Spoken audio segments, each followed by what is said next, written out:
Hydrogénation catalytique des hydrogénation catalytique des alcènes. Donc, qu'est-ce que c'est qu'une hydrogénation? C'est-à-dire l'ajout de l'hydrogène.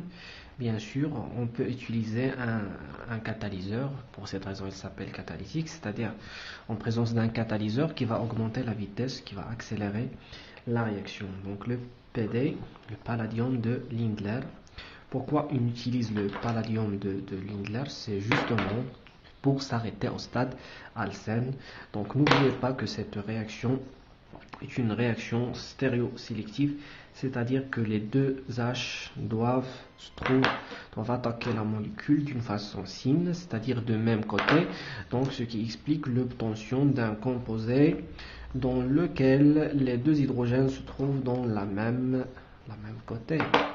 Ce qui explique qu'on va obtenir un composé de stéréochimie Z, voilà, les deux H se trouvent dans deux côtés, dans deux côtés identiques. Mais par contre, lorsqu'on utilise seulement le HT avec le PD sans utiliser le Lindler, donc on va trouver directement la formation de quoi? Bien sûr, la formation d'un alcane.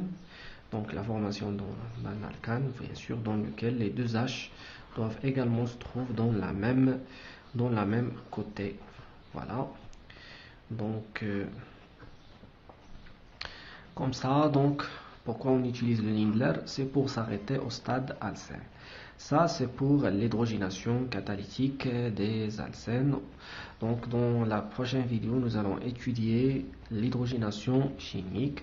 Voilà, donc ça c'est un produit Z. Et n'oubliez pas que qu'est-ce que ça veut dire le palladium de Lindler? Donc l'utilisation d'un catalyseur comme le PD ou bien le PT ou bien le INI, c'est-à-dire le palladium, le platine ou bien le nickel, conduit aux alcanes. Mais pour s'arrêter au stade alcène, il faut un catalyseur désactivé. Donc celui-là, il s'appelle un catalyseur désactivé.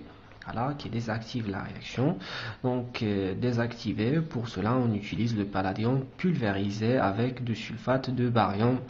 Donc PD qui va être pulvérisé avec le BaSO4, le sulfate de barium, et donc le tout empoisonné de quinoline appelé le palladium de Lindler, donc plus celui-là. Ce composé-là, c'est très intéressant. Donc,